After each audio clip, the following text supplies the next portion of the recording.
তো এই যে আমার তরকারিটা হয়ে গেছে, একটু ক্যামেরাটা সামনে এনে দেখাই। এই যে দেখো, নিরামিষ, আজকে বৃহস্পতিবার নিরামিষ করেছি। পনির তো এমনিতেও নিরামিষ, কিন্তু আমি নিরামিষ করি না, পেঁয়াজ রসুন দিয়ে করি। আর এই যে ধনে পাতা দিয়ে দিলাম, আর এই যে শাহী পনির মশলা দিয়ে এখন ঢাকা দিয়ে রাখবো একটু সময়, স্মেলটা আসার জন্য। তো শুভ দুপুর, আজকের ব্লগটা এখান থেকে শুরু করছি। তো আজকে তো মানে কি বলবো, আর বলার মতো নেই। মেয়েরও সর্দি লেগেছে, জ্বর এসছে, আমারও সর্দি জ্বর। সর্দি মানে কি আমাদের কখনো নাক দিয়ে পড়ে না, শুধু গলায় বুকে বসে যায়। কি বলবো, কথা বলতে কষ্ট হচ্ছে। তো আজকে তো ওর পাপাও নেই ঘরে, তো ব্লগটা এখনই শুরু করলাম। এমনি বাসি কাপড় চোপড় সব চেঞ্জ করে নিয়ে ঘরের টুকটাক কাজ করে নিয়েছি সকালবেলায়। তো অনেকটাই সময় বসেছিলাম, শুয়েছিলাম, ওষুধ খেয়েছি। তো এখন একটু সেদ্ধ ভাত করবো মা মেয়ের জন্য। তো আলু সেদ্ধ ভাত হয়ে গেছে, এখন করব হচ্ছে ফুলকপি ভাজা আর পাঁপড় ভাজা, আলু সেদ্ধ দিয়ে মেখে খেয়ে নেব। তারপরে ওর পাপা রাত্রে আসলে রান্নাবান্না করবো। তো চলো একটু শেয়ার করি তোমাদেরকে। তো আমি এখন যাচ্ছি কাপড় আনতে, বাইরে ওখানে দিয়েছি। একটা লাঠি নিয়ে যাব, এই যে লাঠি নিয়ে, লাঠিটা দিয়ে টানতে হবে কাপড়।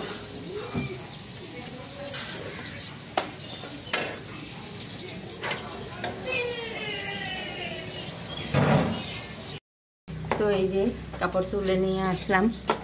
এখন কফি ভাজাটা হলেই ভাত খেয়ে নেব মা মেয়েতে। মেয়ের খিদে পেয়ে গেছে, এই যে দেখো মেয়ে। হাই বলো। হাই। একদম ঠান্ডা লেগে ভূত ভূত হয়ে গেছে, এত ঠান্ডা লেগেছে। এখন মেয়েকে তো রেখেছি কম্বলের নিচে, আমি কি করে থাকবো? ঘরের কাজ করতে হবে, কাজ করতে তো হবে, যতই ঠান্ডা লাগুক কাজ করেই যেতে হবে। তো চলো কাপড়গুলি গুছিয়ে নেই। গুছাবো কি, একটু একটু ভেজা আছে, শুকিয়ে দেবো ঘরের রশির মধ্যে। তো এই যে আমাদের হয়ে গেছে আলু সেদ্ধ ভাত। ফুলকপিটা ভাজা করেছিলাম, ওখানে থেকেই তেলটা নিয়ে নিয়েছি, আর কাঁচা সরষের তেল নিলাম না। এই যে আলু সেদ্ধ, ফুলকপি ভাজা, এই যে মেয়েরও, আর হচ্ছে ভাত, এই যে এই পাঁপড় ভাজা, পাঁপড় ভাজা। তো চলো আমরা খেয়ে নিই। তো ফুলকপি আলু দিয়ে পনির দিয়ে রান্না করবো, কেটে নিই এখন।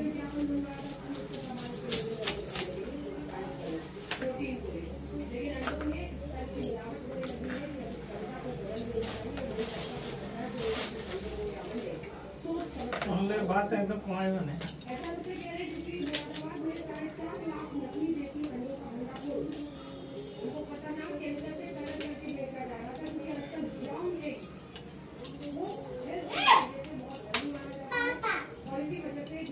কপিগুলি একদম ঠান্ডা, ধরা যাচ্ছে না, ফ্রিজ থেকে বের করেছি।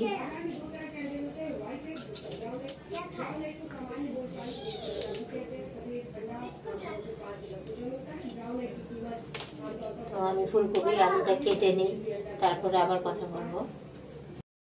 তো এই যে ফুলকপিটা কেটে একটু ভাত দিয়ে নিয়েছি, আর এখন হচ্ছে ভেজে নিয়েছি।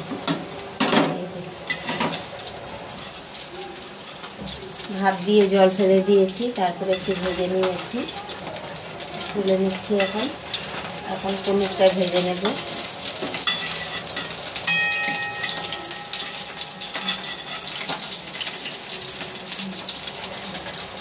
তেল ঢালতে হবে, প্যাকেটের মধ্যে আছে তেল, তেলটা ঢালবো। এই যে পনিরটা এখন বসিয়ে দেবো। তেলের মধ্যে হলুদ নুন আছে, কফির মধ্যে দিয়েছিলাম, তো তেলের মধ্যে একদমই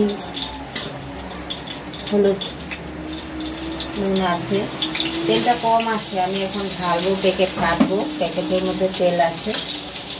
তো তেলটা ঢেলে তারপরে ঢালবো। তখন কড়াইটা খালি যাবে, বসিয়ে দিচ্ছি পনিরটা। আর ওই পাশে হচ্ছে আলু সেদ্ধ হচ্ছে, আলুটা সেদ্ধ করে ম্যাশ করে দেবো। ওর পাপা ভালোবাসে না টুকরো আলু করে দিলে, তার জন্য ম্যাশ করে দেবো আলুটা। আস্তে আস্তে পনিরটা ভাজা হতে থাকুক, আমি তেল ঢেলে নিই। আর এই যে এখানে হচ্ছে আলু সেদ্ধ হচ্ছে, তো চলো আমি তেলটা ঢেলে নিই। তেল কম হয়ে গেছে। তো এই যে পনিরটা ভাজা হয়ে গেছে, এখানে পনিরটা ভেজে নিয়েছি, ফুলকপির উপরে রেখেছি। আর এখন দিয়ে দেবো তেজপাতা, দিয়ে দেবো গোটা জিরে,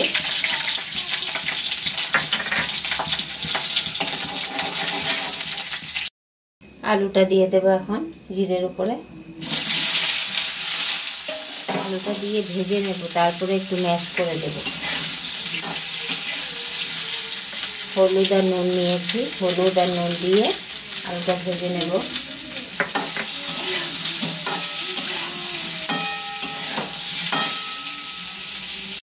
তো এই যে আলুটাও ভাজা হয়ে গেছে। এখন এখানে মশলা করে নিয়েছিলাম, জিরে, কাঁচা লঙ্কা, আদা, নুন, হলুদ দিয়ে একটা মশলা করে নিয়েছি। টমেটোও দিয়েছি। এই যে তো অনেকটাই কড়ার থেকে অনেকটাই দূর হয়ে যাচ্ছে ক্যামেরাটা। তো আলুটাও এখন ম্যাশ করে দেব।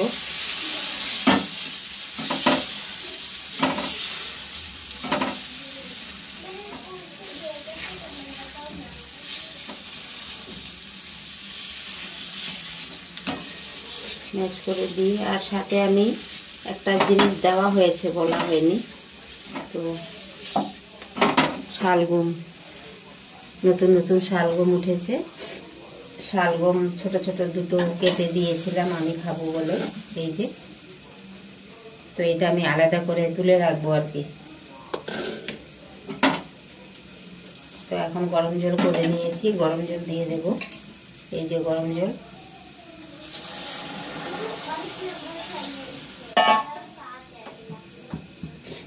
শালগমটাও দিয়ে দিচ্ছি।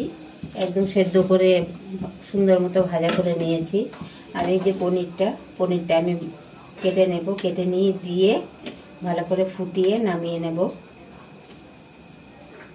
এই যে 250 গ্রাম পনির আছে এখানে। আমি তো খাই না পনির, মেয়ে আর ওর পাপাই খাবে। তো কপিটাও দিয়ে দেবো এখন ভালো করে ফুটিয়ে নেব পনিরটা দিয়ে। পনিরটা কেটে নেব আর একটু ছোট করে নেব। এই যে রুটি বেড়ে নিয়েছি, এটা মেয়ের জন্য রুটি ছিঁড়ে ছিঁড়ে দিয়েছি। আর এটাই তো ফুলকপি আলু দিয়ে তো তরকারি হয়ে গেছে। এখন করে নিচ্ছি রুটি। যেহেতু আমারও সর্দি লেগেছে, মেয়েরও খুবই সর্দি, কি বলবো, মেয়ে কথা বলতে পারছে না, এতটাই সর্দি লেগে গেছে ওর। কালকে তো সন্ধ্যা 6টার সময়, 5:45 এসেছিলো স্কুল থেকে। রোজ দিনই এমনটাই হয়।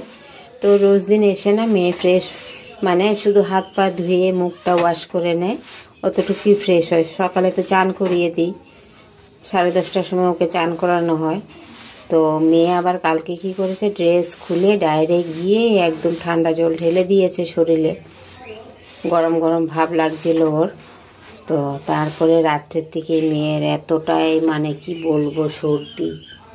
তো দুপুরে তো ভাত দিয়েছি, এখন আর ভাত দিচ্ছি না, ওকে রুটি দেব, আমিও খাবো।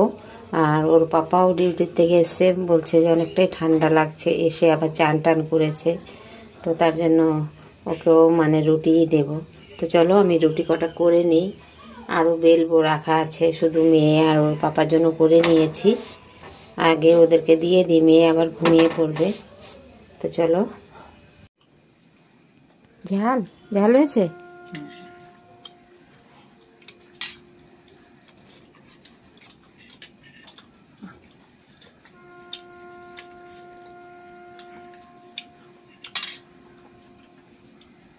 কেন আকरो আকरो कौन सा है? फीवर का नया है? हाँ, नया पैकिंग खोला है तो अभी पापा ने। पापा लाया? हाँ, खेलो।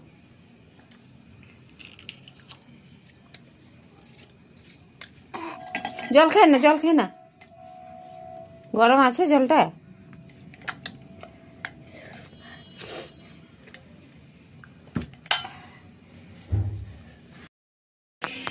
তো শুভ সন্ধ্যা। এখন তো আমাদের মানে কি বলবো আর, মেয়েরও সর্দি জ্বর, আমারও সর্দি জ্বর, ব্যাকগ্রাউন্ড একদম খারাপ করছে।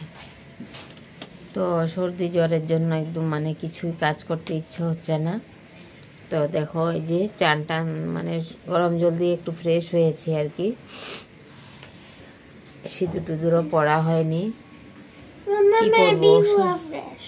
হ্যাঁ, মেয়েও গরম জল দিয়ে ফ্রেশ হয়ে নিয়েছিল। তো আজকে তো রুটি আর পনির তরকারি খাওয়া হয়েছে। এতটুকুই আজকে ভিডিওটা, আর বেশি করতে পারলাম না।